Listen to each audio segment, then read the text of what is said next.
bottom right, we have our Terran player from the site TeamLiquid.net. He is Liquid TaeJa.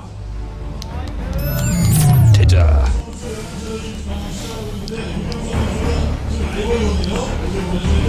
And in the upper left, we have our Zerg player playing brilliantly in that last game. Can he do it on this map? He is AGIN KangHo. Okie dokie. He's got his Muppet face on. It's a very serious Muppet face. KangHo, there's a Muppet that he reminds me of, and now I can't think of which Muppet it is. Dear Blizzard, Rock is OP. Paper is okay. Scissors. You always go Rock.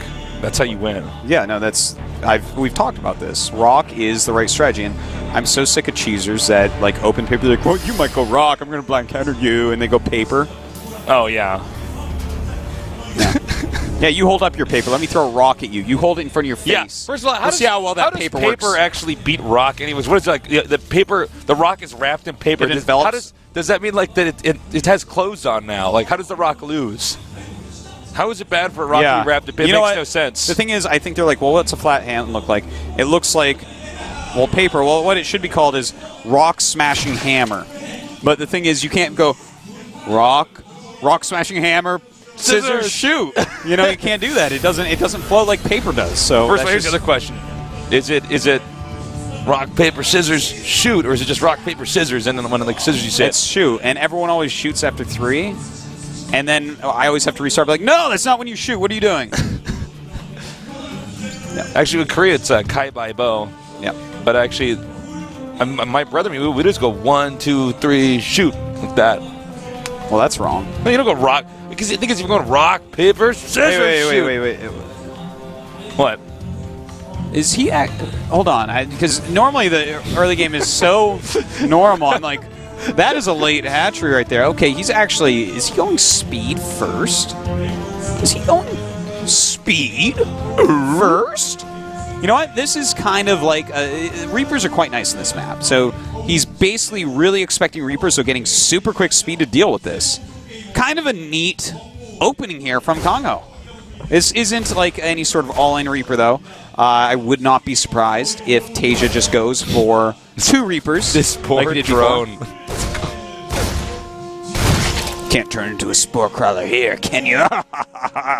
It's Zazuba, the hero Reaper. Actually, are there? You see, I haven't messed with the map editor. I don't know. No, I haven't. Are there heroes in the map editor? I would imagine, yeah. The map editor is like so good in Starcraft 2. Yeah, no, it's supposed to be. You can do anything. Crazy good. You can make other games. You know all these other game companies that have games that they make? You can probably make some of those in map editor. That's probably true, actually. It's kind of crazy, actually, when you think about it. All right. Well, I'm opening a game studio. It's not to make apps for the iPhone. It's to make games in the Blizzard map editor. We need to make a game about us, man.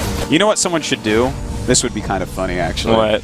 If someone made Diablo 3 perfectly in a map editor, and then like no one bought Diablo 3 anymore. It was just like, oh, our map editor is too good. I've heard there's some crazy good arcade games in the map editor you could play. That'd be cool. You should check them out one day. You should. All right, so again, I want to point out that TaeJa has mixed in this singular tank. I think he's waiting to play against life so that when blatantly aggression comes, he just kind of kills it. These Marines are like, oh, why are we on the side of the depot? Well, Ling's going to do a little bit of harassment, but overall he's going to be able to hold this. It's an annoying thing, but the Speedlings have done a pretty good job so far. Of course, his natural is a lot later now because of it. All right. Well, where does Lucero want to go from here? I don't think he's going to expand again. He can't really with Reapers out. I think he goes. I think he plays his normal style. I think the biggest question is, does he make mutas again? Because he made mutas literally for only anti-draw. He realized that in game 1, like mutas in that last game. No, in game 1, yeah. The last game he made like a little bit more. Oh no, that's right. What am I saying? Yeah, there were a little bit more. Excuse me. Nice correction. That's like the biggest question I have, because I feel like everything's going to be the same except for we don't know if he's going to commit to a decent amount of mutas to stop drops, because that definitely gives him a hiccup where TaeJa did more mid-game damage, but overall, that plus the shape of the map and the fact that drops aren't as good, KangHo was able to secure the game after time. So that's the storyline for this game, guys. Envision that in your head. That's what we're looking for. Does he make Mutalisks? Well, I think if he does, I think he can win. But if he doesn't, I mean, TaeJa's already proven that he can really harass. I think if your units, like your Hellions, are sitting out there and their backs are to the Queens that are approaching you off creep, you shouldn't be able to see them because they are tiptoeing towards you so slowly and quietly. They are tiptoeing. Look at them. Yeah, so if your back is turned, you should not be able to see the Queens. That needs to be in the next patch. Because look, how do they see that? They don't hear the Queens coming, that's for sure. Oh, I almost have tears in my eyes. That's so funny to me. Because whenever I look at the Queens, I always feel like they look like they have like joint problems. Like it looks painful to walk. Well, I was tiptoeing. They're just tiptoeing around the map. They're being quiet. Let's sneak up on these Hellions. Shh. Use gestures. Don't Oh speak. my god, why are you so funny? You don't speak. I'm not speaking. I'm telling you not to speak. Oh my god. Oh, they're running. Back to the creep. You know, it's funny because they really do look like they're tiptoeing. Yeah. It's like one of those cartoons where you have the big monster trying to tiptoe up on somebody. All right. So anyways. everything's looking like really normal for Lucere. He's making quite a few Queens. The layer just finished. Does he throw down a Spire or does he throw down the Infestation Pit? Which comes first? Oh, I haven't laughed like that one of your jokes in a while. Like, yeah, it's been like 2 days. but we laugh a lot. So. Yeah, we do. Well, laughter is like what makes life enjoyable. Of course, man. Spire comes up. So it looks like he is going to play a little bit more carefully against the drops. And hey, man, it really worked out last time. And again, this map, drops are good on this map. In fact, I would say drops are maybe better here than Belshear. But I think they are better. Not as good as on Whirlwind. So that's an important factor to put in there. So this might be the best game yet out of the three, really. It could be Tastel's. Yeah, it absolutely could be. He's going to tear down these rocks. And he's going to lose some links. Did he lose any? He might have. We're going to have to dig them out. We'll never know. They're under those rocks. The bodies like disappear quick. I don't think there's... You'd have to have Max Marine stim and attack that to get that off in time to see the Zergling body if there is one. There's no way to know unless you counted the Zerglings. Artosis, you're on fire today, man. I'm not going to talk anymore. Yeah. You be quiet. I'm just going to sit here, all right? Now, he's pushing out here. This looks like it's a little bit of a timing. Yeah, the Zerg is in the middle of taking a fourth base. And I like these Widowmine spots. Look at these really cool spots he's setting them down in. You see a scan? Yeah. By the way, there should be an upgrade for Widowmines where they turn off their little flashlights so you can't tell what way they're facing. Oh my god. That would be really useful. That would be really nice. Here we go. The Queen's coming out. The Banelings, some pretty good hits there, actually. Nice. Trying to utilize the Widowmine a bit.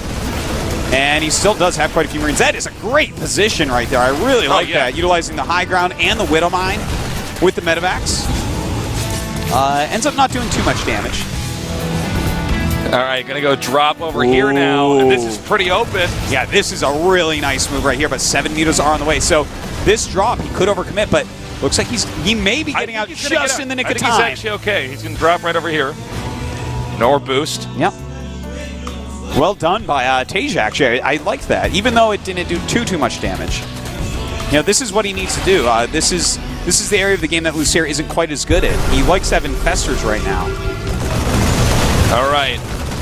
Moving forward now, just taking out these creep tumors. This game's a little bit different than the other one. We normally saw these guys kind of sit back and macro and do little harasses. This is like some pushing we're actually seeing here. It looks like he's probably going to attack in here when these Banelings finish up. And nice splitting here. Wow. And I don't know if there's enough mutas. He just barely not. Well, you know, it's the Lings. It's the Lings coming up, so he's fine. But the problem I have with it is he lost a lot of mutas. Well, I guess he still has 5. That can kind of deal with drops. Okay, he's making 4 more, so, well. Anyways, he's making plenty more mutas. He's actually getting +1 muta attack, so he might not actually even go for his much more Lucera-esque type of style with the Infestors. All right. Ooh, targeting down the mutas, that's a little bit rude. Upgrade much? Nicely done there. Whoa, TaeJa. Calm down, TaeJa. Gosu. All right, he's going to keep pushing. He might actually just break, oh God, KangHo. I can't say this here. I'm getting used to KangHo much quicker than I thought I would. Yeah, right now I'm the one that's suffering from it. Now, he will get this queen, and he could even get the evolution chambers right up there. Yeah, it is a possibility. They're not upgrading right this second, so I guess he probably won't focus on it. And ooh, the more mutas coming out, chasing everything away. But oh my God, he's gonna get the fourth. That's Goodbye. that's gigantic. And it is. He's gonna try to get out of there, but not gonna really work. Oh my God, the medevac's so close to dying there as well. Marines do get cleaned up though, and he might stabilize right now, but this is a different type of stabilize. If he had that fourth hatch, I'd be like, all right, well, at least he can make a big round, but he might actually have to get aggressive. You know, there's going to be 3-3. Is that... I mean, he's even upgrading his Widowmine / Medevac armor number 2. This is... I think he's going to have to get aggressive. He just doesn't have a fourth base. He's not even trying to make one. He has a macro hatch. I think if he tries to go to the fourth base, he's going to die, too. Yeah. Well, he's trying to set off all these... He wants to crush this army and maybe do a little counterattack, but I don't know if that's going to end up working out for him. We'll see. The army, so far, the crushing is commencing quite nicely. Nice splitting here, but the Banelings are coming down. Can he split well enough against that? And the Banelings pull out at the last second. And he got the medevacs. I like what he's doing by putting these kind of Widowmines spaced out behind him, so as he stims and he's microing and kiting, the army continues to get hit by Widowmines. There's no way the Zerg could have known would have been there. Yeah. We do see that he is getting the Alligator Clips upgrade, and that is going to allow these Widowmines to just slide right underground. It's like a penny drop down a well. It's like a penny drop behind the washing machine. Yeah, I guess. Yeah. Oh, yeah. No, I'm right. So. And the penny shoots missiles at you. Yeah. Yeah. But, stalled out that fourth base a bit. Now what can he do here? That is a lot of Marine stim, but that is a lot of Banelings as well. Not many Widowmines here to really help out. Well, I guess actually there were a couple that I didn't see up there. They're at the top. The Marines were standing on him. That's cheating. No, not really, but this is... Wow, he kills quite a bit, but... Yeah, at this point you realize is you only have 3 bases. No problem. Stick a fork in this nerd because he is done. That is right. And it looks like TaeJa is going to be our first player to advance that crucial round of 16. And then we're going to have a TVT. Or this is going to be a TVZ again right for that. With Fantasy and Truth. Or True. Well, yeah, I think we were right that there's no way that KangHo could take a fourth, so he did do the right thing. He did do the right thing, yeah. But unfortunately... That drop that he did during all that. Too good. GG. Yeah. Oh, that was super well played by TaeJa. Oh, yeah. He did a fantastic job. That was actually a great series. We've had some epic long games today. It's very nice. TaeJa really, that mid-game aggression, you know, players that use Mutalist all the time might have dealt with that a little bit better, but KangHo really is a player that plays a little bit different style, and he was trying to get those Mutas to stop the drops, but then the thing is the Mutas are great against drops, but not as good as Infestors against frontward aggression. So TaeJa played against the weakness of the composition, the weakness of the player there. I really... Congratulations to TaeJa. Well-deserved going into the round of 16 first place. Well, that was a lot of fun. I'm excited about our next matchup. Who do you think is going to win in that? Oh, I think we have to say Fantasy. I would think say so. Actually, you know, 2-1? True. 2-0? I think Fantasy's going to take it 2-0. Look, True showed so much aggression. I haven't seen a ton of True's play, but Fantasy is like a godly Terran. I actually think Fantasy's going to get out in second place. Yeah, I think you're right. I think it's going to be TaeJa Fantasy today. So we'll go on to that match after the short break. Stay tuned.